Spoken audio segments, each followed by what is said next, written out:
would like to begin by acknowledging the traditional custodians of the land on which I live and work, the Gundagara land and people. I pay my respects to their elders, past, present, and emerging, and extend that respect to all Aboriginal and Torres Strait Islander people. I also want to acknowledge the traditional custodians of the lands on which you, our listeners, are joining us from today. I recognise the deep connection that First Nations people have to this land, their enduring culture, and their commitment to the preservation and care for their country. This land was never ceded, and it always was and always will be Aboriginal land. Hey there, and welcome to Beyond the Surface, the podcast where we explore the stories of people who have survived religious trauma, left high control or cult communities, and are deconstructing their faith. I'm your host, Sam, and each week I'll talk with individuals who have taken the brave step to start shifting their beliefs that might have once controlled and defined their lives. Join us as we dig into their experiences, the challenges they've faced, and the insights they've gained. Whether you're on a similar journey or you're just curious about these powerful stories, you're in the right place. This is Beyond the Surface. Welcome, Daisy. Thanks for joining me. Thanks for having me. For a bit of context for people, they will obviously recognize your lovely US accent. Where in the world are you at the moment? I am in the United States. I'm in Utah. Okay. Every time I've had a guest on who's in Utah, I feel like it might give away the flavor of religion we are potentially going to talk about in this episode. Yes. But I am so excited about this episode. I remember reaching out to you after I had read the first book of yours that I had read. Since then, which is probably only what, 2 and a bit weeks ago, I imagine, I have now read everything you've released.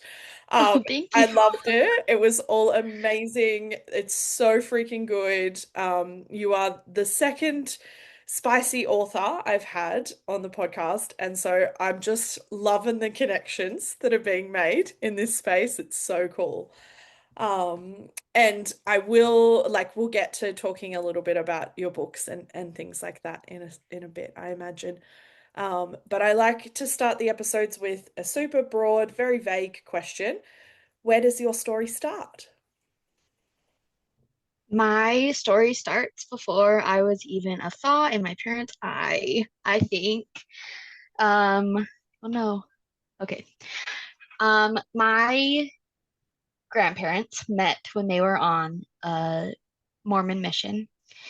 And the way my grandpa tells the story is he saw her and immediately knew. And growing up, I have come to learn that I think that was kind of one-sided and like it wasn't exactly mutual love at first sight for both of them. And on the opposite end, like my grandma on my dad's side was a member of the church and my grandpa was not. So we kind of have two very different things. So my parents were raised differently, but they were both raised in the same religion. And it's interesting to see how their views came together. So my family situation, my parents were both married previously in the temple and got divorced. And then they married each other and had me. So I have five siblings from my dad's first marriage, four from my mom's. And so when you think, a lot of times when you think of Mormons, you think of big families. And I come from a very big family, but not in the traditional way. Yeah. So, I mean, divorce in the Mormon church is not super traditional, right? mhm, So like even right. from the get-go, that's pretty um anti or like different to the norm, I would Yeah. imagine. Um, did that impact the way that you, I guess, were taught the messaging of the Mormon church growing up, or was it still just as um crazy fundamental as if you were in a family where both parents, that was the original marriage? I think it changed how I was taught only because by the time I was born, a lot of my older siblings had left the church as Right. teenagers. And so when I was born, I was told from the get-go that I would be the one to bring my siblings back to the church and that Oh, I was the glue that was holding our family together. So from the not an time immense that amount of pressure at all. yeah, none at all. So I grew up not having, I didn't know half of my siblings until I was 10 or older, and Yeah. then the other half weren't active or weren't members anymore. And so it was kind of, I didn't grow up as fundamental as other Mormon families did, Yeah. but my parents still tried to really instill those values, but it was hard because half of their kids weren't involved. So it was like, how can you speak badly about people that have left when it's your own family? Yeah. Except that happens all the time, Yep. right? I was like, I'm thinking, I've heard like countless stories of how Yes. that happens, but as a kid watching that, like it wouldn't make a whole lot of sense, right? Right. Yeah. So what was I mean, also I'm now sort of like sitting here drawing an immense amount of conclusions to your third book. Um but which I mean to be fair, I'm also thinking you did write that also, but I did. um are you your parents only? I am. Yeah, okay. Mhm. So Yep. what what was your childhood like in terms of like being raised in that flavor of religion?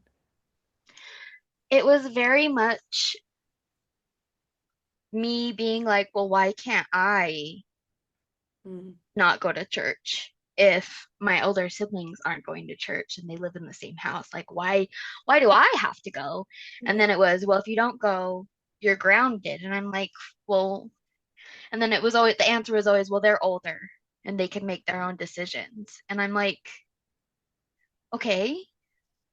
Mm, But by the time I got to that age, I still wasn't able to yeah. make my own decisions. So lots of contradictory things. Yes, I was like, was the contradictions only in relation to your siblings, or did you feel that contradiction in other spaces in terms of like what you were being taught? I mean, obviously it's tricky because I imagine you wouldn't have noticed it as contradictions at the time, but Well, my best friend lived behind me growing up. We, and she was not a church member. okay. So she got to do things on Sundays. And Mm, she would always ask why I couldn't have sleepovers or why I couldn't play on Sundays. And I was like, well, I can if you come to church. yeah. And so like from the beginning, I was born to be a missionary, but I never ended up going on a mission. But like I was born into questioning, I feel like it's not surprising that I left considering the circumstances that I was born into. Yeah. Like, was day to day immersed in the Mormon church, or was it like, because I mean, most Mormons that I've met is pretty all-consuming and heavy on. Yeah, I would say mine wasn't as immersed, but we had pictures of the temple, we had pictures of Jesus, of Joseph Smith, like we would start the day with prayer and Mm, scripture study as much as we could. We would end it with prayer and scripture study, mm, and all of my clothing choices were based on if it was appropriate mm. and met the church's standards or not. But like there are some more fundamentalist Mormons who everything they eat is determined Yeah. by like the church. They won't eat certain meats or they will only eat organic Mm, food. My upbringing wasn't like that, mm. but it was still like you start and end the day with the prayer. Like if you're not thinking about God and all that you do, then you're not doing it right. Yeah.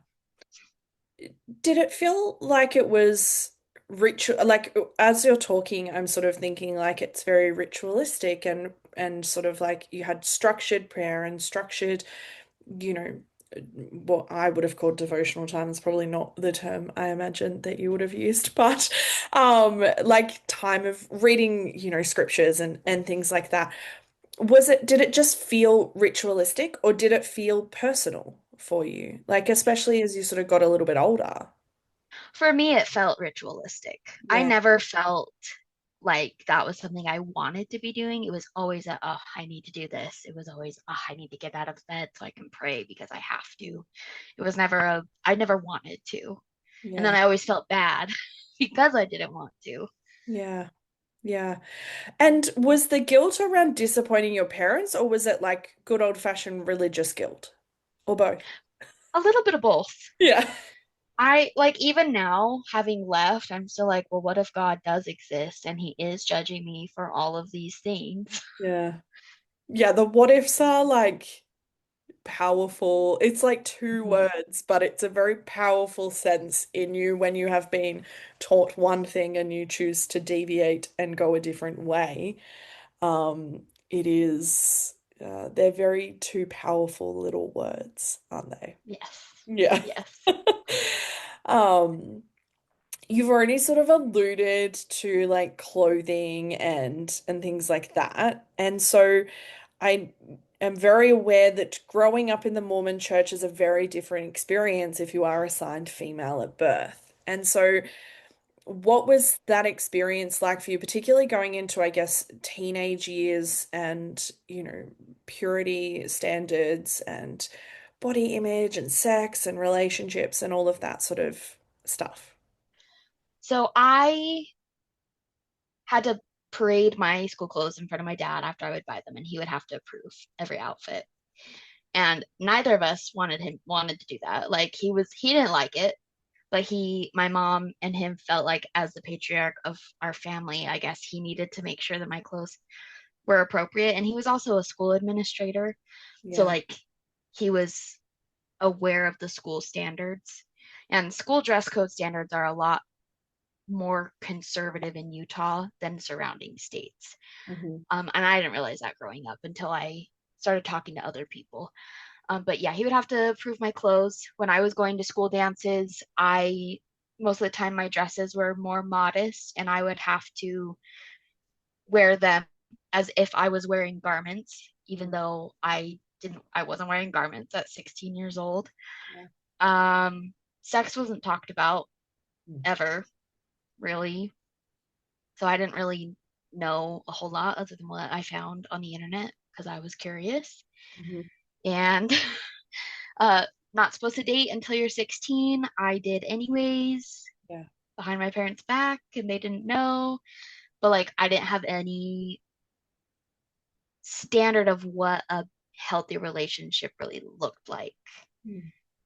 So I didn't know there was really no reason for why you shouldn't date until you're 16. It was just kind of one of those rules where they throw it at you and you're just like, oh, okay, Mm. I guess. And you're not supposed to have a serious boyfriend or girlfriend.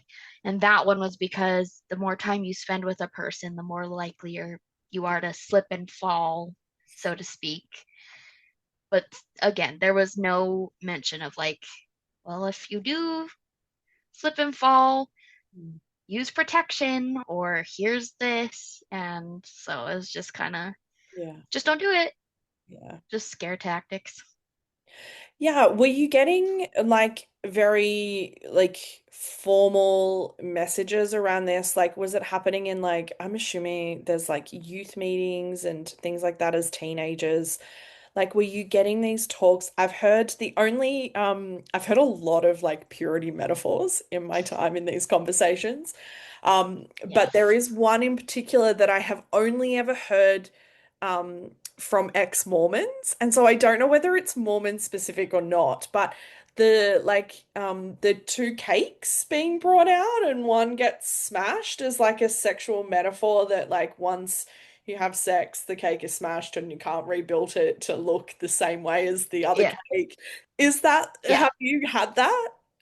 I've had similar ones. So Yeah. we had like a licked cupcake, which was Yeah. a pretty like I feel like that's a common one in a lot of Yeah. different religions, but we had a cupcake and then they threw dirt on it and then they put like other things that aren't edible on it and they were like, "See, now you don't want it." And Yeah. I'm like, "Okay, that's a I've always been like that's a really weird metaphor because you can just get another cupcake. It's not it's not like Yeah. the end of the world, but I mean, it's tricky trying to apply logic to an illogical argument. yes. It feels quite futile. But like, were you getting a lot of that very formal purity messaging? And were you getting it just from um, like church, or were you getting it from home as well? My parents didn't want to talk about anything revolving anything sexual, not even like my periods, not Mm, like it was kind of just, oh, you started your menstrual cycle? Let me know when you need more pads. And so I didn't really know a whole lot about what was going on with my body. yeah. Um, I was, I wouldn't say I was getting a lot of formal purity culture stuff. It was more like the vague messaging and the, you're in charge of the boys' purity. Don't let them fall astray. And I, maybe I've just blocked it out, but I don't remember, which is very possible, Yeah. but I don't remember having like explicit, like, don't have sex Mm, conversations. It was always the flowery language mm, where they would go around the topic and not actually yeah. come out and say it. Maybe there was one instance where they were like, you shouldn't have sex, and that was kind of Yeah. the bottom line. Yeah, I mean, I think in a lot of conversations that I have with people, the only time that sex explicitly is mentioned is when it's referred to as like, once you get married, you have sex and it's good and it's of God and it's like all of that sort of thing. And so sex is talked about explicitly in that sense. But I think you're right. Prior to that, it's very often metaphorical types of conversations. Because I think that's where the fear can often be instilled is through metaphor rather than actually talking about the thing that you are actually talking about means that it's far harder, I think, to instill that fear-based messaging. The Mormon church has got like some questionable beliefs and practices. I'm trying to be very politically correct in that statement, and yet in like a recording that I've done with one other like another Mormon, I was like, oh yeah, like Mormonism definitely is a cult. And so like I don't know why I'm trying to be politically correct in that, but there is definitely some questionable practices and beliefs. Yes. But I'm curious, like, how that was for you growing up, and also how the messaging around what you were being taught about yourself actually made you feel about yourself. Oh, I hated myself a lot because of the messaging that I I don't know how to explain. I had a lot of sexual trauma early on Yeah. in my life. And I feel like that kind of, I don't want to, I was never diagnosed with like being hypersexual, but like looking back, I think that that's what it was or what it, because I'm not that way now, but as a child, like I was very aware of my body. And I think that also kind of has to do with being a plus size. Yeah. Like once I turned 12, my body started becoming bigger than the other girls. And I feel like my mom sexualized my body before I sexualized my body, and so I already started hating myself when I started needing to wear bras in the third grade. Like my mom was like, the boys will only want to hug you because you have boobs, or you can't wear a skirt to school because all the boys will want to look up it. And I was just like, but I didn't understand why. She never explained like the reasoning behind it. And so I was like, oh, okay. So I didn't like myself. Yeah. And the church is not kind to people in larger bodies. They're not kind to fat people. Yeah. The for strength of youth was basically like, if you're fat, you're unhealthy, and if you're unhealthy, you're not of God. And so it was just like, oh, so I had just had lists of reasons why I should just hate myself. And that caused a lot of suicidal ideations at a very young age, Yeah. especially with the whole role of baptism, Yeah. where you get baptized at 8 and then you're considered like anything you do, you have to repent for. So even before I was 8 years old, I was like, it would be better if I just died because, like, I'm gonna mess up. And what if I mess up so horribly that I can't come back from it? Yeah. So it's just, I know not everybody experiences it the same way that I did, but like We're not I've here to talk about everybody else. talked. We're here to talk about you. Yeah, you're right. And I was in therapy. I was in therapy from when I was 4 years old Yeah. over and over again with LDS Family Services specifically. And they also instilled a lot of shame because they would have a questionnaire that you filled out. And Yeah. a few of the questions were like, have you done anything that your bishop would disapprove of? Or have you done anything that would make your family disappointed in you? And I would always lie because I'm like, yeah, I have been, but I don't want to tell you that because I don't know who you're going to tell. Yeah. So it wasn't effective therapy. It was just more shame based. Yeah, it's not even ineffective. It's actually just really unsafe and dangerous therapy. And like as you were talking, I was sort of thinking, it's really tricky because so many people who grow up in high control systems, um, particularly like women and queer people and anybody who is the other in those spaces, suicide ideation and mental health is just like so common. And yet the church is so fucking shit at dealing with mental health. Like, like so So shit. bad. Yeah. Well, it's funny because, like, I was diagnosed with depression and anxiety when I was like 10 years old. So my mom thinks of herself as a mental health advocate. So when I was 15 or 16, one of the therapists at LDS Family Services that I saw ended up being one of her friends from high school. Mm. And so she invited her to come and speak at like a Relief Society Young Women's, which is the women's group, and then the youth group. Yeah. She invited her to come and talk about mental health, but like at the same time, my mom wasn't listening to me and advocating really for my mental health. Yeah. So it was just kind of like, I'm right here Mm. and you're not helping me, but you want to help everybody else. Yeah. So, yeah. And I mean, like my first instinct is like, it was that more about the image that she got from that? Yeah. Yep. Yeah. 100%. Um, and like you sort of said that you were diagnosed with anxiety and depression, but what were the conversations around like why you were experiencing that and where, like, was it still very much like, well, you are not devoted or dedicated or holy or pure enough, and that's why you are experiencing these things? Like, was it still your fault? I think that it wasn't until I Okay, turned 12 right. and went to, so they call it Young Women's. Yeah. From ages 12 to 18, you're in Young Women's. And that's when you start on like personal progress. Yeah. And it's just a list of spiritual experiences and tasks to check off. And then you get a medallion at the end. Mm. But before that, it was like activity days, and you kind of had the same kind of checklist, but you didn't really get like the same recognition when you passed that as when you turned 12 to 18. And so when I turned 12, it kind of shifted to, well, are you doing your personal progress? Are Mm. you praying every day? Like it shifted from, oh, she has anxiety because of X, Y, and Z events to, oh, she has anxiety and depression because she's not faithful enough. So I never really thought about that until just now that that's kind of when it shifted. Yeah. Don't we love when we realize things in real time and Yeah. it's being recorded? Yeah.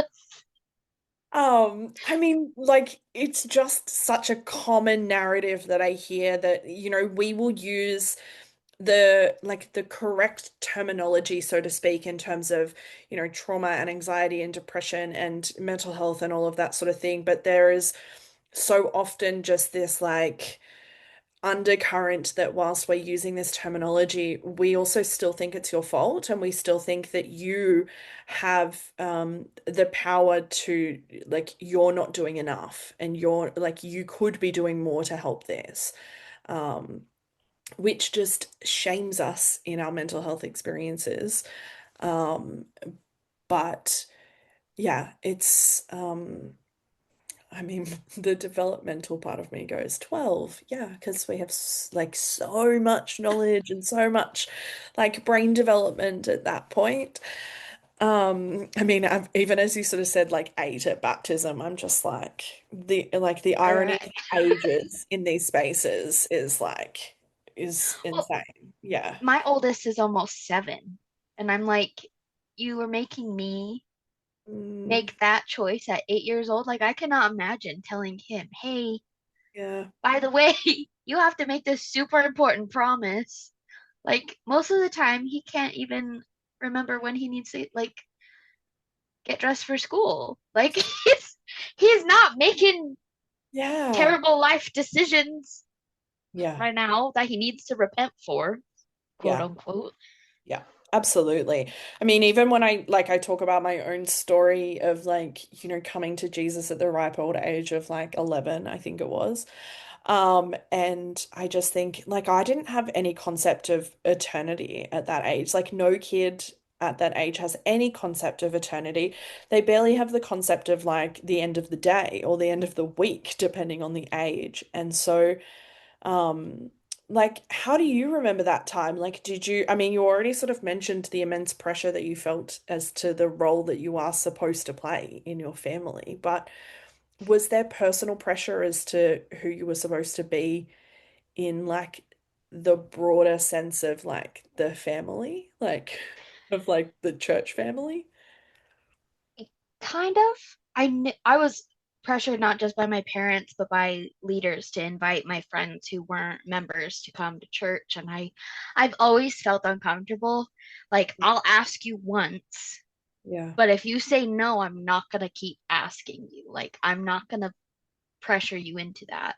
Yeah. But like in my church group, I've always been a very like emotional person. I always cry. I cry when I'm happy, sad, and like I just cry over everything. And that's been true since I was a child. Mm. And so people always thought, oh, she feels the spirit when she's crying about Mm. XYZ. And so they told me, and so I was like, oh, I'm a very spiritual Yeah. person. When reality, like, I don't think my emotional needs are being met. And so I was just sad. Yeah. Oh. It's so easy to spiritualize very human experiences, though, right? Like, and not Yes. just have other people spiritualize them for us, but it's easy for us to do that for ourselves because it's a way for us to make it make sense a lot of the time. So it's but it's also just like super unhelpful for us and super harmful in a lot of spaces as well, depending on what, the context is of that. Um, there was another, I love, this is why I don't have any structure to my episodes, Daisy, because I just jump around.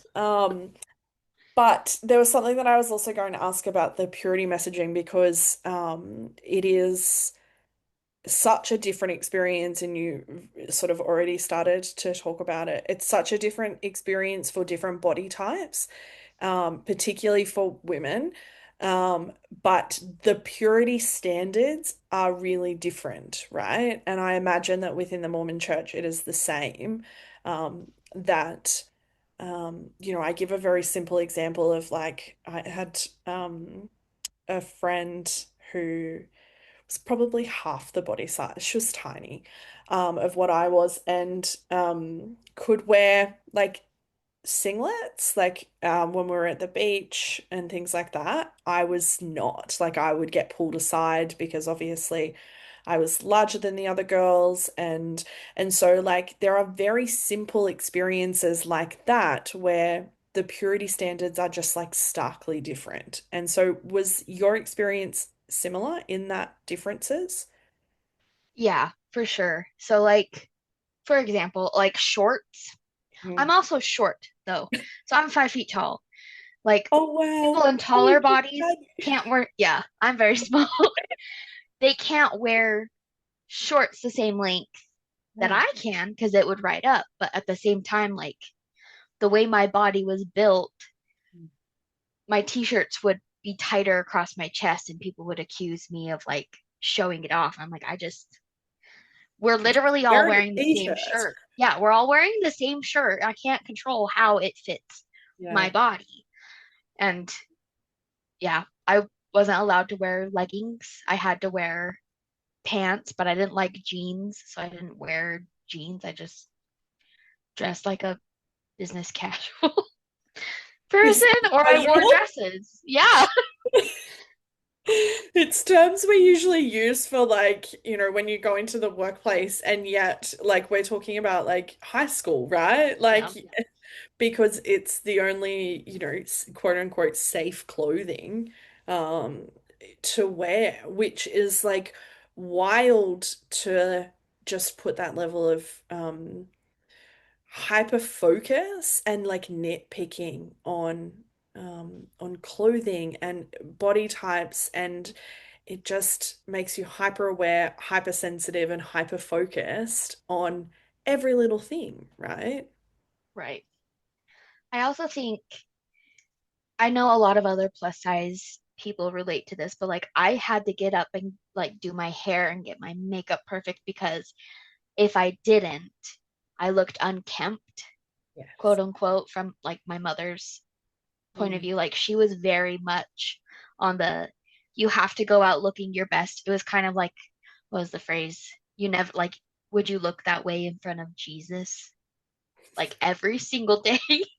And I was like, sometimes I just want to wear sweatpants to school.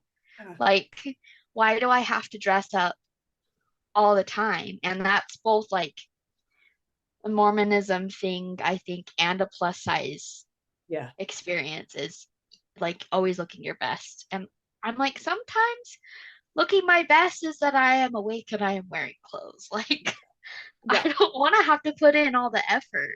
Mm. Absolutely. I feel like there was a missed opportunity for a slogan there of like dressing up for Jesus. I'm sure someone has that. Sure.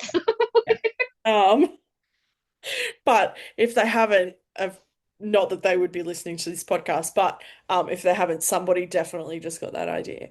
But it's such a weird paradigm, right? And I think, like you said, even in non-church or non-faith spaces, it's very much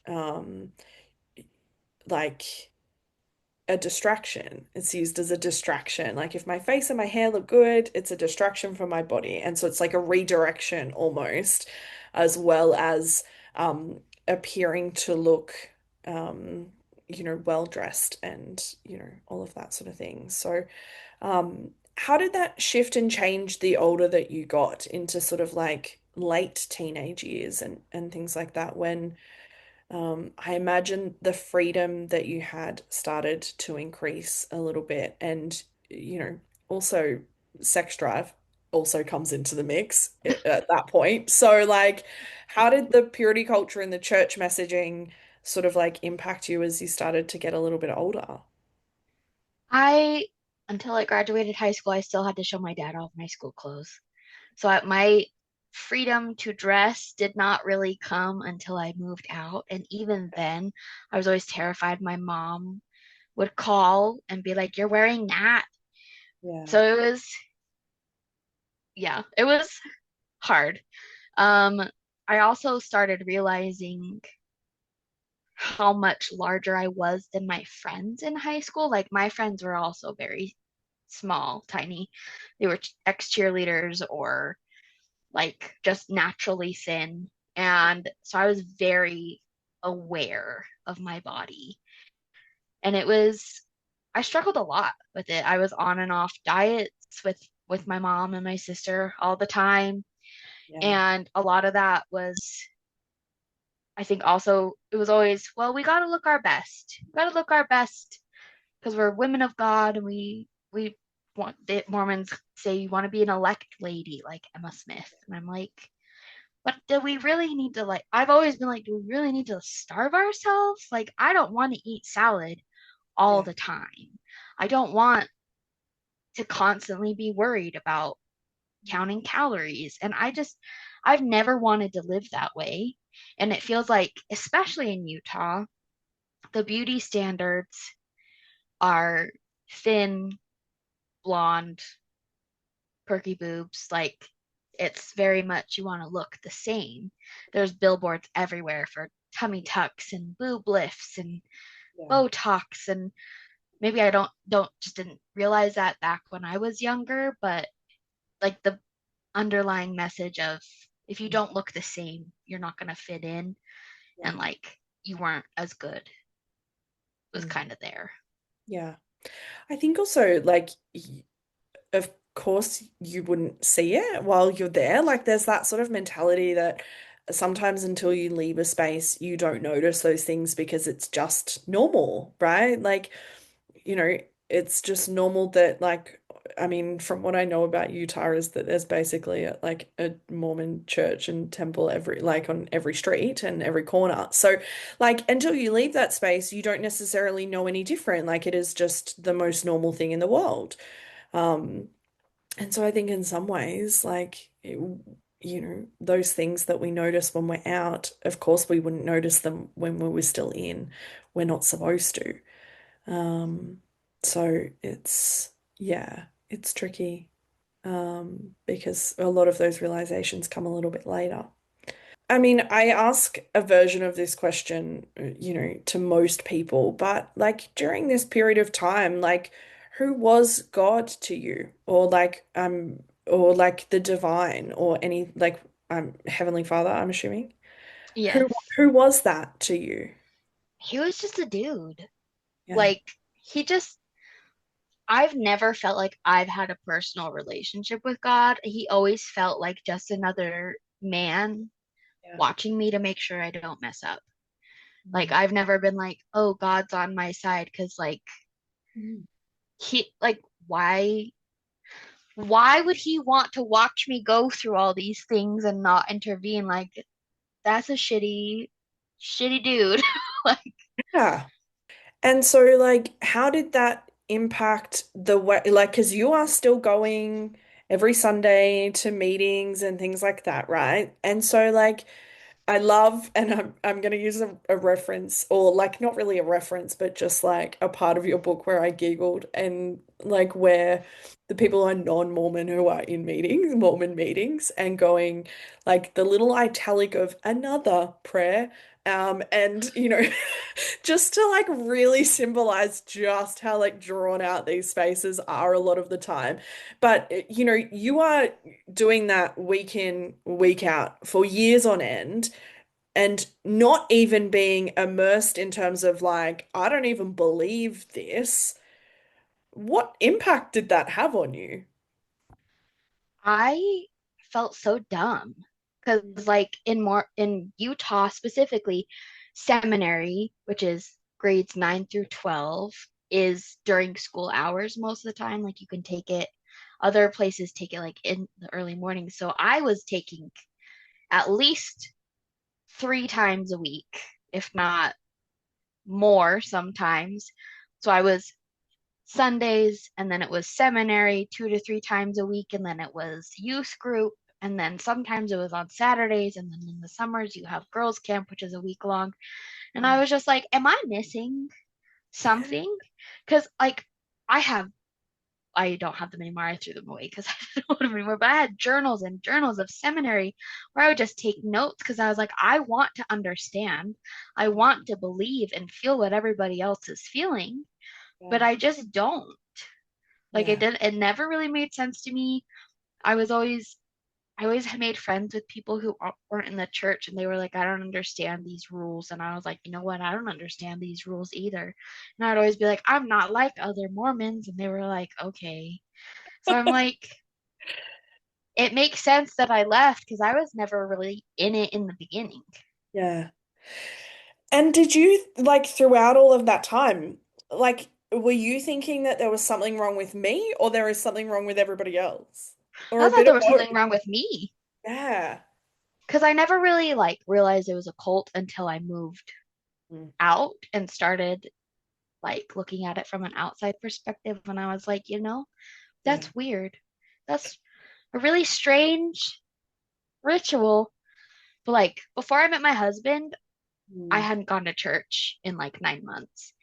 And Yeah. then when I broke up with my previous boyfriend before I met my husband, I was like, I'm going to come back to church because that's what my parents told me I needed to do. And I didn't. I was 19 and didn't know what was going on in my life. Mm. And I was like, well, maybe what's missing is church now. And it was not. Like, I 3 years after my husband and I got married, we left the church because we were like, I personally was like, I don't want to do this anymore. COVID hit, we weren't going to church, and I was like, I don't have as much anxiety Mm. because I'm not forced to go and put on a mask anymore. Yeah. And my husband was slower to come around, but I genuinely thought there was something wrong with me until I found a community of online people on Twitter who were also like, hey, this is weird, right? And other people be like, yeah, that is weird. And here's why it's wrong. And I was like, oh, Yeah. okay, so it's not just me. Yeah. Yeah, I'm curious what it was like for you once you left home and were not necessarily as immersed in it as what you previously were, but also just like navigating, and I'm going to use like quote unquote the real world because, I know for a lot of people who were Mormon growing up in Utah, it's like its own little like bubble and world. It's like very different to like being a Mormon in another city or in another country. And so like it can mirror like what we would see like reintegration after leaving a cult, right? And so like what was it like for you to navigate the world outside of your home, so to speak? Well, I moved from my parents' house to Utah Valley to go to college, and Utah Valley, they call it Happy Valley because like BYU, BYU is there, and it's Oh, just like Utah is the most Mormon state, but Utah County, Utah Valley is the most Mormon, like dense population. So it was kind of so you did the worse. opposite. Yeah, I put myself even more into the cult. But Yeah. like my roommates, because I lived with three other girls, they weren't members. Well, maybe one of them was, but like they weren't pressuring me to go to church. Mm. So that was kind of like the first, oh, I don't have to go to church on Sundays. And so I would lie to my parents and tell them that I was, but I was really hanging out with my boyfriend. So rebellious. Yeah, yeah. I was rebellious even when I was like fully immersed day to day. Like I lost my virginity when I was like 16 because and I felt super guilty about it Yeah. the whole time.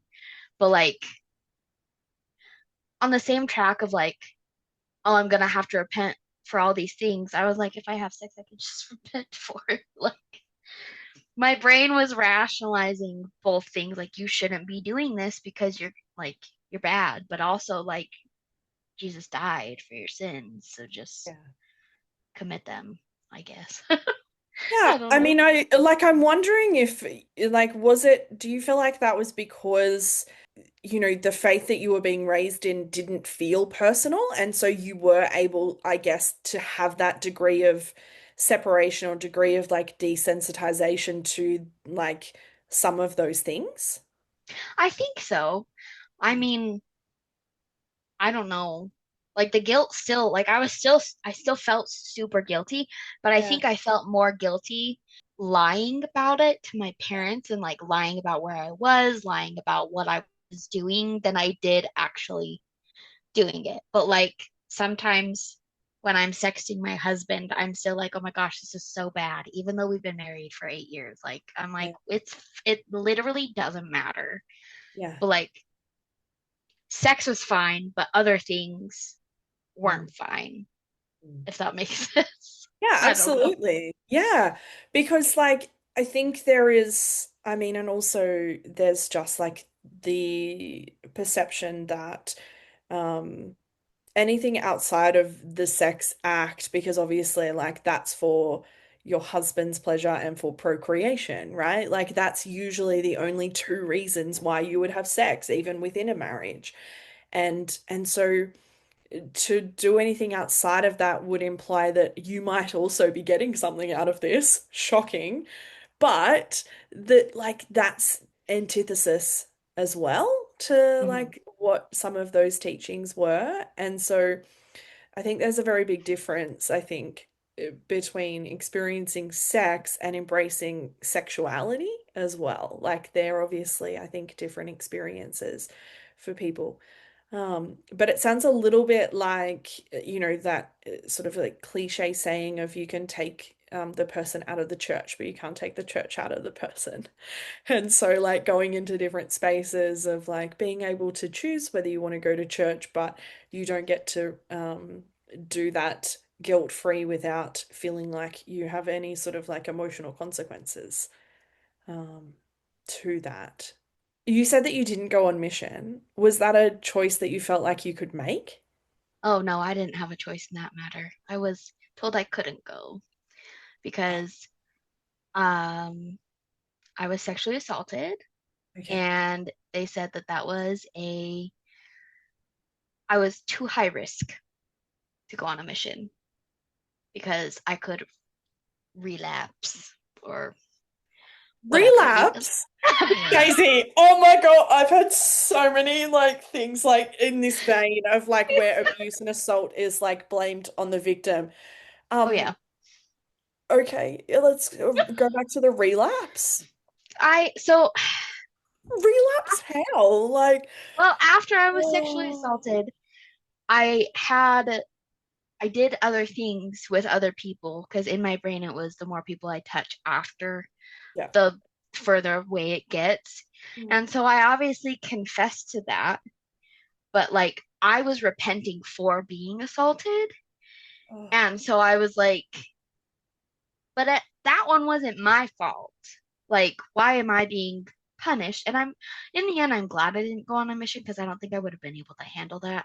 But like, I didn't have a choice in the matter. I was told that I couldn't go. And it's hard because the bishop that I started the repentance process with, I had known my entire life. yeah. He was really good friends with my dad. And then we moved, and I had to start over again with another bishop. And then that bishop went to the stake president, who was like best friends with my dad because my dad was in the stake presidency, and the stake president and my dad were co-workers outside of the church. So like I'm like, there's no way you're not telling my Yeah. dad these things, which is like, I don't want him to know all these things. So it's kind of like, not only did you take away my ability to go on a mission and prove that I'm a good little Mormon girl now and that I'm Yeah. quote unquote repented and I'm better, but like you've also just bared my secrets to my dad, most likely. And I don't have confirmation of that, but like it's very highly likely Yeah. in those circles. So like it was just an overall terrible Yeah. experience. Um, are you comfy if I ask another question about that? Yeah. What was that experience like? What was the experience like? Because I have heard obviously horrific stories about what happens when people disclose sexual abuse or sexual assault to religious leadership, irrespective of, you know, the faith or religion of origin. Um, and so, what was that like for you to do that? Because it takes an immense amount of bravery to do that in the first place. It was hard, mostly because I felt very judged Yeah. because I had known him my whole life. And then the situation was kind of different because I didn't come forward to Right. repent. My abuser went to my bishop. And then my bishop called my dad because it's a whole situation. My abuser wanted to meet my dad and ask for my hand in marriage even though I was only 17. It's a whole it's a whole thing. And so like I didn't even get to come forward. It Mm. was not a choice I made. And so they were like, "Well, you lied." And so now you have to repent longer. And I don't feel like, and maybe it's just because I'm hoping they didn't. I didn't have to explain anything in graphic detail, and I'm hoping they didn't like get any pleasure from my pain, but I didn't have to explain things in graphic detail, thank goodness, to either of them. But like one bishop was like a videographer and the other one works for a food company. So I'm like, I don't feel like you're equipped to handle these situations at Mm. all. Like Yeah. I don't like I'm not even going to tell my parents everything because they're also not equipped to handle this. So it was awkward. And Yeah. like they're trying to give me all this like life advice and I'm like, you have no clue though. You don't know what Yeah. this is like. You don't know the full story because you're not going to believe my side of the story. Yeah. So it was just very, and then I don't know if they told anybody, but I felt very judged Yeah. afterwards, especially because I had to tell my young women's leaders because we were going to girls' camp and court proceedings were happening. And my parents, like, I didn't want to go to girls' camp because my anxiety was like, he's going to follow you there, which I don't know how he would have now, but like in the moment, I had no idea. But Yeah. like my parents ended up having to come and have me sign a document. And so everybody ended up finding out about it. And I was looked at differently. And I was just like, I don't want people to know because they don't want to help. They just pity me. And I become the Become that. testimony story. Yeah. Yeah. Oh, I mean, like I'm sitting here going like it like not only was there just like stereotypical like what we see in church spaces of like that victim blaming, but also like the core fundamental, and this is how we know that they were not in any way equipped to deal, is because like, the fundamental ways um to help someone in that space is one, believe them, but also like you put the power and control back into your hands. And so like you didn't have control over like who was told and how they were told, and there was no autonomy for you in that situation. And so like that's heartbreaking. And I'm curious what healing from that has been like for you and reclaiming some of those things. Well, I started by seeing a trauma therapist that was not Mormon. Yeah, bingo. And after I Oh, told her how it was handled, she was like, right, okay, we have a lot of stuff to unpack here. yeah. And we didn't really get into religious trauma because we're mostly handling the sexual assault, but some of that had to do with how things were handled church wise. But when Yeah. I told her how it was handled, she was like, that sounds almost illegal in a way. And I was like, yeah, because she didn't grow up Mormon. She didn't really have any idea, even though she was in Utah. And so she Yeah. was like, that's how they're operating over Mm. there. And I was like, that's really when things started to click. That I was like, oh, this Yeah. is not okay. The way that the church operates is not okay. The way that things were handled with me was not okay. And if things with me weren't handled the right way, then other people's situations are not being handled the right way. Yeah. So I told her how I thought I had become a sex addict because any sexual thoughts and feelings were considered wrong. And she was like, no, it's very common for victims of trauma to Mhm. feel more sexual. She's like, and you also were repressed and it Yeah. wasn't talked about. So she's like, it's not those feelings you're having aren't bad. It's how you go about Yeah. using them that makes it good or bad. And I was like, okay. But like, I had no idea what an orgasm was. I had no idea what it felt like until I got married. Even though Yeah. I had a long-term boyfriend, like I'm still just now like reclaiming my sexuality from that because I had a lot of trauma around sex. Yeah. And then we had 3 kids within 4 years because that's what we were told we were supposed to do. And so my body wasn't for pleasure at that point either. It was for making babies. And so I still am coming out of the mindset of my body is mine Yeah. to do with what I want. And sexual feelings aren't wrong, Mhm. especially because I have a safe, brilliant, amazing partner to help me overcome all these Yeah. things. Yeah. And also just create space for you to explore your sexuality in a safe way for you, as well, is, everything that we know is that if we can reclaim sex in a safe way, then, actually that can, help leaps and bounds in terms of recovery. Um, I'm sort of like piecing a couple of things together. When you got married, was your husband a Mormon? Hmm. We both. Okay. So the timeline for us is I broke up with my boyfriend of about 8 months in the middle of March. My husband and I met at the end of March. We got engaged at the beginning of May and we got married in August. And Mormons move quick, right? Yeah, very, but we would have gotten married. We were going to get married in November, but my mom was like, you need to get married in August because I don't want you to slip up. And that was obvious, that was a valid concern to be fair to her. But like, my husband and I look back now and we're like, if we would have slipped up, it wouldn't, we would still be together. We Yeah. still love each other. But like, we look back and we're like, we should not have gotten married that fast. We should not have jumped that fast. But like, Mm. it's worked out for us. But he was a virgin. Mm.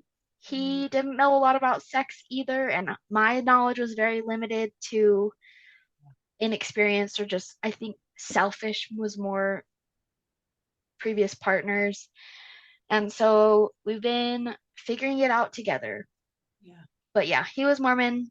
I had to go through the repentance process. We almost didn't get married in the temple because of me, because of my previous relationship. And so, yeah, I thought if we didn't get married in the temple, my husband would resent me and would leave me and wouldn't want to get married to me. And he assures me now that that's not what would have happened. But I'm like, we don't know. We were 20. Like, Mm-hmm. there's no way of knowing what would have happened, but I know for sure my parents would have been very judgmental if we hadn't gotten married in the temple. Yeah. So there was a lot of pressure leading up to our wedding. And yeah, it's not my dream day. Yeah, I mean, I'm curious how you look back on, like, because I know, like, it doesn't, I think for people, it might be helpful. Temple marriages, like, or temple weddings don't look like typical weddings, right? It's like very No. specific type of wedding. Yeah. Yes. So my wedding dress wasn't temple approved because it didn't have long sleeves. And I think it might have been the wrong shade of white. Mm. And so I had to wear the temple clothing, which essentially is just like a nightgown, in my opinion. That's what it looks like. That's what mine looked like. And then like you have like a leaf apron, and then I have a veil, and he has like it looks like a chef's hat, and then a sash. Like it looks ridiculous. And I was like, this Mm. is what I look like getting married. Why did I buy a dress if Yeah. this is like, and it was also hard because my siblings couldn't be in the temple because they weren't considered worthy, and my nieces and nephews, who were my world at the time, couldn't be in the temple because they weren't old enough. And I'm like, I wish we would have just had a civil ceremony because then the people that I love the most could have been there because I don't care about my aunt and uncle who I don't talk to, but they were invited because they're temple worthy and it was important, I guess. I really my mom planned my wedding basically. Yeah. Like I did not have much of a say in it because it was too overwhelming. And I knew that if I went with what I actually wanted, she wouldn't approve of it. Yeah. So Did it actually feel like a wedding or did it just feel like a ritual? it felt like a ritual. Yeah. And my grandpa was is was a temple sealer, so he sealed us. So that was special, but like it was really strange. Yeah. He fully kissed me on the mouth right before we went in. My grandpa did. And like I was like, is that part like is that everybody gets a kiss on the mouth before? And like Yeah. we knelt at like an altar. I honestly don't remember a whole lot from my wedding day. Like it's blocked out. Yeah. I don't know what happened. Because like it was so strange. And I did my endowment session the day before. So that was my first time going through the temple. And the whole time I was like, what am I doing? Like, what are we doing? And then that was really when I was like, yeah, there's a reason people think that this is a cult. Because Yeah. it's, how can you look at this? How can you go through this and not think that it is? Like, I was sitting in the room full of people and I was like, how are you guys not thinking that this is cult behavior? You're just like, this is normal. This is just a normal Thursday. Like, Yeah. no. Yeah. It's normal while you're in it.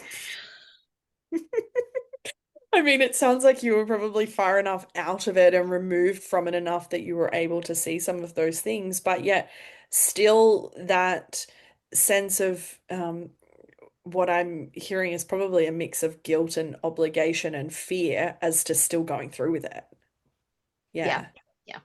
Um, so what has it been like for you to like, and I'm going to use the analogy that I know you use in the books that I hear a lot of Mormons use, which is that broken shelf analogy. And so, like, what were the things that you were putting on your shelf and what eventually broke it in terms of that belief system? I think my shelf came broken, to be honest with you, because it really didn't take a lot. But Yeah, like after I was sexually assaulted and I went through that experience, that was when I was like, I don't think that this is like if yeah, I have a child who goes through this, this is not how I would want this to be handled. mm, And then one thing with my siblings and the whole blended family, like I would ask anybody who would listen, am I sealed? Like, do we know if I'm sealed to my siblings? Is my mom sealed to my siblings? Because like her and her ex-husband had their sealing broken so she could be sealed to my dad. So I'm like, am I sealed to my siblings? And you'll find out in the millennium. you'll God find. knows all. Yeah, and I'm like, but I want to know now because honestly, I don't really want to be sealed to some of my siblings. So, Can I like, pick and choose? Is this pick and mix lolly bag where I can pick who I'm sealed to? no, really, I was like, and the whole like growing up with my siblings, it was you chose to be in this family, and I'd be like, well, why would I choose this? Why you knew what was gonna happen and you chose to come to Earth? Well, why? Why would I choose this, knowing what I'm gonna go through? Like, I cannot imagine myself up in heaven being like, yeah, that's a great Mm, experience to have. It's a yeah, great experience to feel like your siblings hate you because you're pressuring them to go to church. And it's a great experience to have your older sister bully you like constantly yeah, or like feel like your mom doesn't actually like love you. Why would I choose that? And so my shelf like was splintering, cracking my whole life. yeah. But then I started learning about like Joseph Smith and how fraudulent he was, and I was like, and we built a whole church around this. Yeah.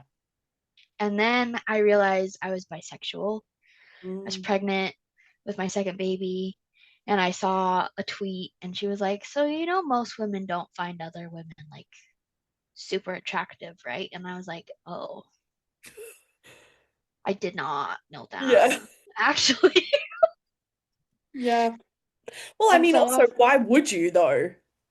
yeah, I'm like, I never thought about that Yeah. actually. And so then I started thinking and I was like, and so then I asked my husband, I was like, do you find other men attractive? And he was like, yeah, there's some handsome dudes. And I was like, oh, I don't think you're straight either, my guy.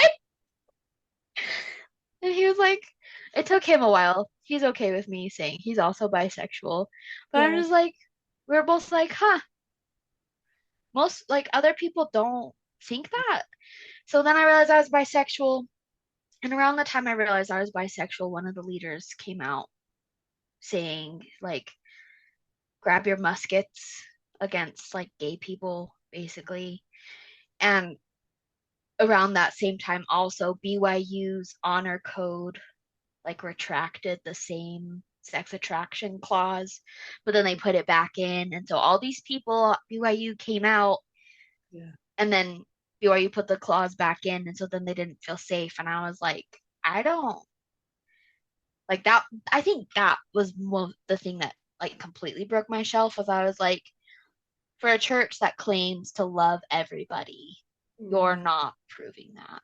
And then I also learned like their mistreatment of the indigenous people in Utah and like the Indian quote like adoption program where they would adopt like the indigenous children into white families and try to like because they thought people with darker skin tones were evil and Yeah. how black people didn't get the priesthood, like learning all this problematic stuff.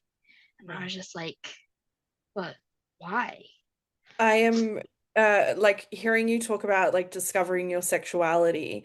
Were you far enough away from the church or like not distant, like when I say far enough, I mean sort of like emotionally like distanced enough that you didn't feel like awful about yourself when you had that discovery, or was there still like internal tension around it? I think there was a lot of internal tension, but I was already married to a Yeah. man. So I was already in a hetero presenting marriage. Yeah. And so I feel like if I was single and realized that, I would have a lot more of an internal battle. But I was like, I'm not going to leave my husband. Yeah. So, Yeah. like, my sexuality matters, but I'm not, I don't know how to explain it.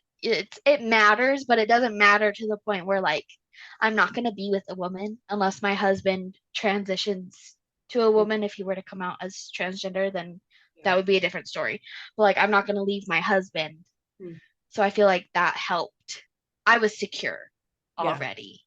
I didn't have to like I came out to my family still, but I didn't have to because I wasn't ever going. So Yeah. there's still some internalized like homophobia and biphobia, but I think being in a steady, healthy relationship really helped. Yeah, I mean, I guess it shifts and changes the way that it impacts your day-to-day life. And um, I've heard other people who are in hetero relationships refer to it as it's almost like a protection that from um, you know, a lot of the other stuff that comes with, being in queer relationships and things like that. What was it like to come out to your family? Well, that was not a good time. I came out on Twitter first, and apparently my sister was stalking my Twitter. So Ah. she sent screenshots to my brother, who then sent the screenshots to my mom. And then nobody talked to me about it until I told my mom, I was like, I'm coming out on Facebook. I'm bisexual. And she was like, I know you think you are. Oh, And then she looks at my husband and she goes, well, are you okay with it? And he was like, sure. Like, it doesn't matter to me. And she was her next, we were living with my parents at the time. And she was like, if you bring one of your little friends over here to cheat on your husband. And I was like, first of all, I don't have friends. Second of all, why would I bring them to your house if I were to cheat on my husband? Like, I'm not and third, like I'm not going to cheat on my husband. That's not what that means at yeah, all. yeah. So it was just, and then I had my baby at that point was almost a year old, Mm. and I had a 2 year old, so two and almost a year old. Well, Yeah. I don't know how old they were, but I had two kids at the time, and she was like, "Well, what are they gonna think?" And I was like, "Well, I'm raising them to know that they can love whoever they want to love. They can Yeah. be whoever they are. Like, if they come out as transgender, that's not going to make me love them any less. I'm Yeah. not going to try to change them. If they're cis and they're all assigned male at birth, if they love another man, I'm not like that's not going to change anything for me. They can love who they love. They don't want to. They can get married. They can have a relationship with multiple people as long as everybody's a consenting adult. I don't really. People are who they are. And so, like, as you, it sounds like you and your husband since COVID, and I mean, to be fair, like, COVID fucked everything up for a lot of people in terms of like so many people like left churches in droves of different denominations and religions. Um, but it sounds like you have been going through a process of, um, like, what's the word? Almost like desensitizing and pulling away from the belief system. Do you consider yourself still a Mormon? No, we had our records removed. Oh, I I'm no longer affiliated. And it's hard because we are surrounded by it Yeah. now. We had moved to Texas for a few years and it was nice. In Texas, there are a lot of different churches of a lot of different denominations, but Yeah. I never felt like pressured by Mm. them. I would never had people knocking on my door telling me that I needed to come to church like I did here. Yeah. So it was nice. And everybody did like religion is very prominent there, but it's not as in your face, it feels like. What was the process like to get your records removed? Because I know that that's not usually a pretty smooth and dandy experience for a lot of people. Well, we just went to, I think it was quitmormon.org. I love the name of that. Just like straight to the point. No, Basically, like beating around the bush. it's a legal group that does it pro bono, helps you remove your records. So I think it took maybe almost a year to have the process completed, but I didn't find it to be super hard, super difficult. Yeah. How has it impacted your relationship with your family? My in-laws, I'm pretty sure they're still trying to send missionaries to us. I don't know. They're on a mission right now, so we don't see them very often, but Mm. they are not kind about it. My father-in-law, especially, he is very abrasive about us coming back to church. And my parents, my dad doesn't talk about it. He does not like confrontation, but my mom will like subtly try to sneak things into conversation. And she makes a lot of offhanded remarks. Like, for example, we were in her garage. She was showing us like fabric samples. And I was like, well, why don't you just take a time to organize these? Because she's like, I never have time to do this. And I was like, well, what do you do all day? Like, you're an empty nester. Like, what do you do? And she goes, well, if you were religious, you would understand. And I was like, I have 3 kids. Yeah. And also we were religious. My husband was like, I served a mission for 2 years. You Mm. are in the primary. Like you play the piano on Sundays. Arguably, you're not that busy. Yeah. So it was just like she just makes a lot of offhand remarks. And she asked me if I wanted to go to this temple open house, and I said no. And she sounded so disappointed. And I was like, why would I want to? What about my lifestyle makes you think now that I would want to go to a temple open house? Yeah. So, Yeah. I mean, like, how does that impact you? Like, how do you feel about that? um, it's annoying, but she doesn't, my parents don't do it as much Mm. as I expected that they would. Yeah. And I don't know if they're just like building up to something else, but it's like when we go to their house, they have pictures of Jesus everywhere. My mom will ask my kids, like, do you remember him? And my kids are like, no. And so, like, that makes me more upset than when she asks me if I want to go to a temple open house. Because I'm like, my kids don't know who Jesus is. Mm. And you're trying to make them know who Jesus is. And, like, we make it a point where she can't have, like, she won't be babysitting them when it's a Sunday because she will take them to church. And I don't want my kids at church. I Yeah. probably won't ever set foot in a church again. That's just Mm. not something I want to do. And I don't want my kids there when they're older. And if they decide they want to, I'll highly advise against it. But like, that's their decision to make. Mm. So it's like, don't try to make them fit into a mold Mm. that you want me to fit in Yeah. because they're not like your second chance at getting me to join the church. Yeah. Yeah. And yeah, that second chance experience is so common and at its core is actually really harmful and manipulative as well. Um, okay, so how did we go from all of that to now writing super spicy books? Because it's Well, quite a shift, Daisy. I know. I have found that the ex-Mormon, ex-fundamentalist to Yeah. spicy author pipeline is pretty common though in Yeah. author spaces. And I think it is a way of reclaiming your sexuality and processing things. For me, like writing Loving the Sinner. It started out as Eddie Munson fan fiction, but because like in Stranger Things, Dustin's girlfriend Susie is Mormon and she has all these siblings. So I was like, well, what if Susie had a sibling that wanted to get out of Utah? So she moves to Indiana, wherever it takes place. And she meets Eddie Munson, who's like the antithesis of everything she's taught to look for in a man. So that's kind of how Wes and Ellie's story came to be. Yeah. And I started like thinking, what if I had left Utah at that Mm. same age instead of just moving an hour away to an even more Mormon populated area? Like, what if I had could just completely move states? Yeah. So it was a way to process. I was also in the midst of postpartum depression, and writing really helped bring me out of Mm. the low places that I was in. Yeah. How much, and I know I'm sort of like asking this question knowing that you wrote a little bit about it in the third book, that there is more of you in Emma's story than the others, but is there a bit of you in all of these stories? Oh, yeah, for sure.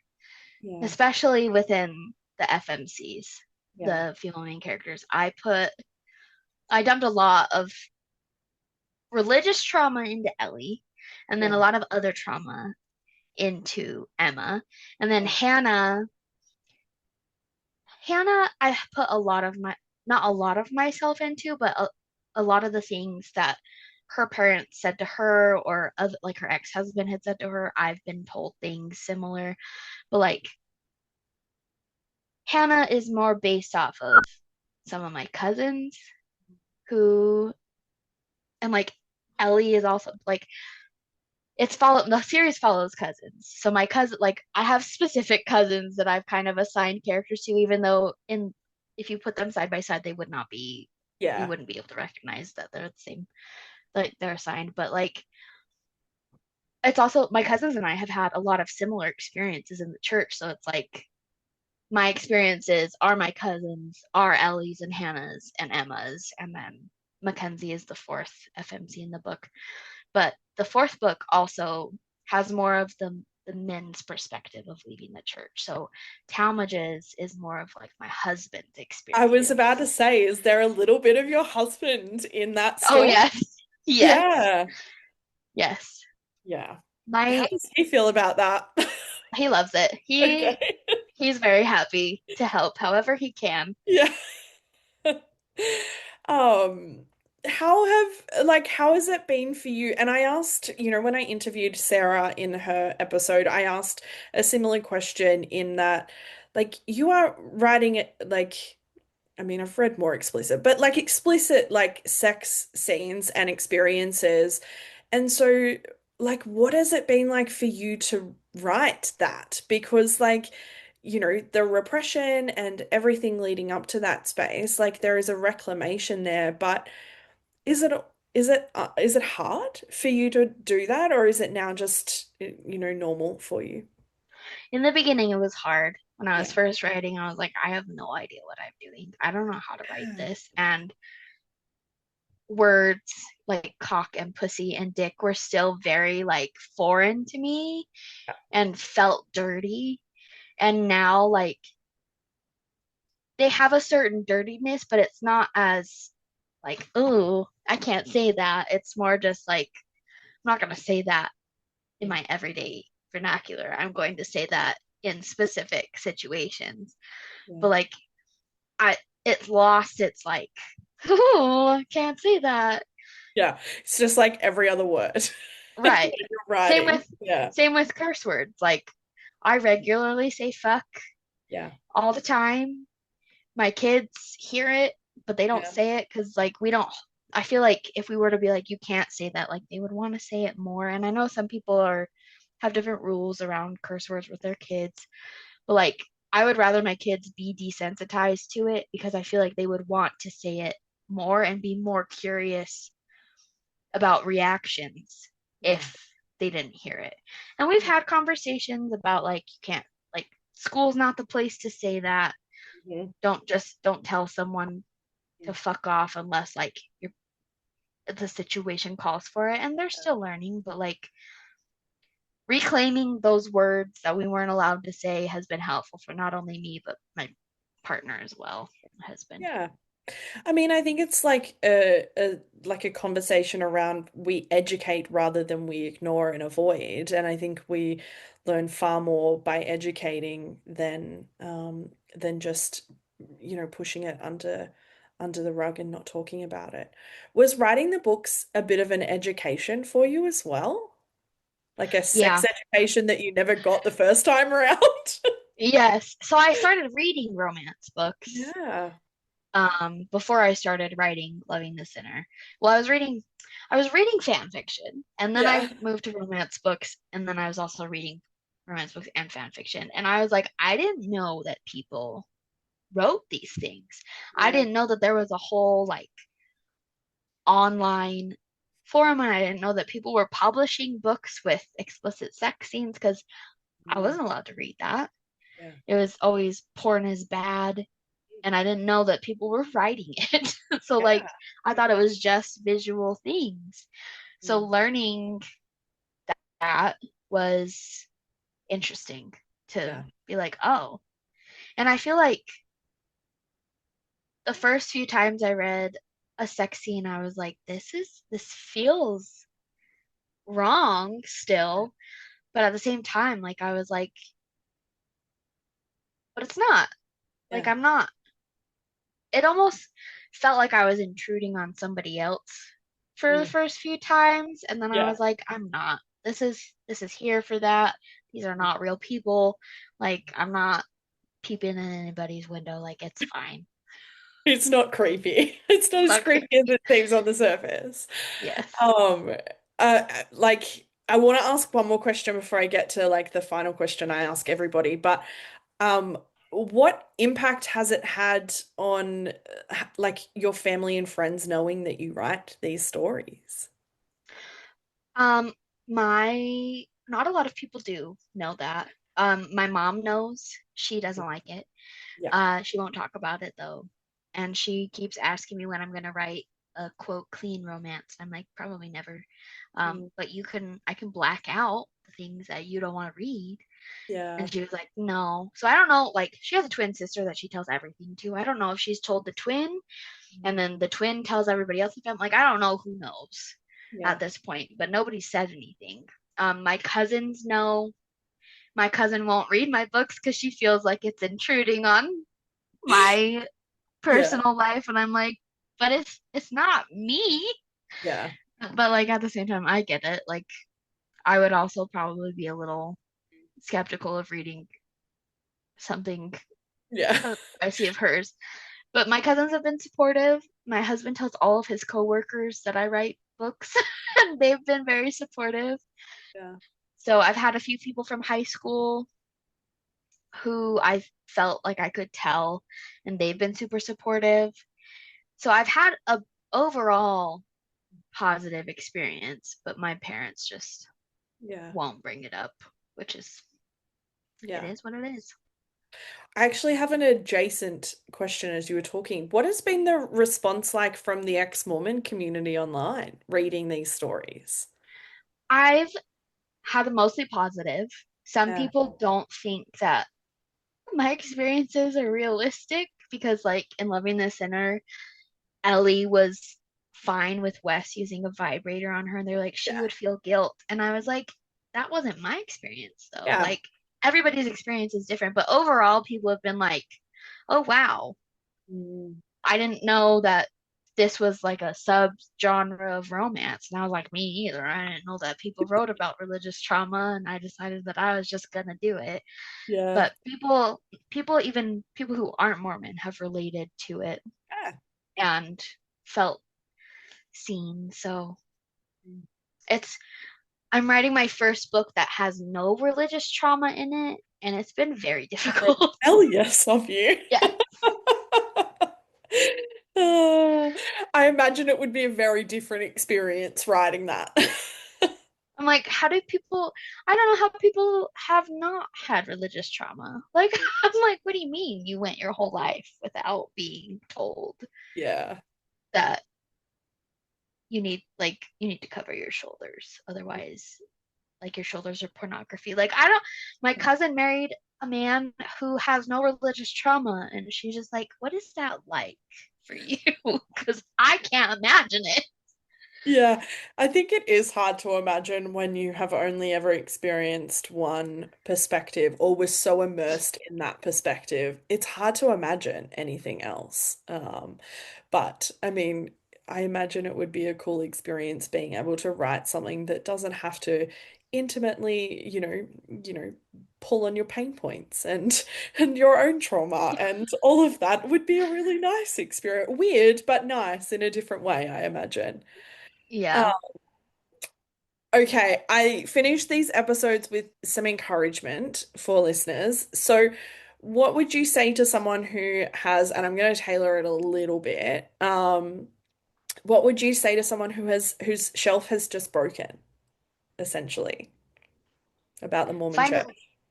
find at least one person that you can just spill all Yeah. your worries, all your concerns. They don't have to know. They don't have to know the answers to your questions because I ask my husband questions all the time and he's like, I don't know the answer. I'm like, well, I just need to get it out. But just Yeah. find somebody, one person, and that can help hold your hand through this. Because my husband and I did not have somebody else really until like a year into our journey when I found out my cousins had left the church. And so we were navigating leaving and all these feelings kind of by ourselves. And like drinking coffee was really scary, and trying alcohol was really scary, and trying to navigate. We have kids, so that was a navigation for us as well. But just having someone, even if they don't know what religious trauma, like Yeah. if they've never experienced religious trauma, having somebody that you know is in your corner is helpful because it can be isolating, especially if you grew up in a family or in a friend group completely immersed in the church. If nobody else is leaving and nobody else can see what you see, it's hard. Yeah. I love what you're saying because so much of what was born, like what this podcast was born from, was like time and time again hearing people say, I just thought I was the only one, or like I just was doing it on my own. And so it is, like you said, such an isolating and lonely, and invalidating at times experience until you can find even just one person to come alongside you, irrespective of their perspective, but to create a safe space for you. So I love that. Thank you for joining me. Thank you for having me. It's been a pleasure, and I am so looking forward to the next book. Thank you. Thanks for tuning in to this episode of Beyond the Surface. I hope you found today's conversation as insightful and inspiring as I did. If you enjoyed the episode, be sure to subscribe, leave a review, and share it with others who might benefit from these stories. Stay connected with us on social media for updates and more content. I love connecting with all of you. Remember, no matter where you are in your journey, you're not alone. Until next time, keep exploring, keep questioning, and keep moving forward. Take care.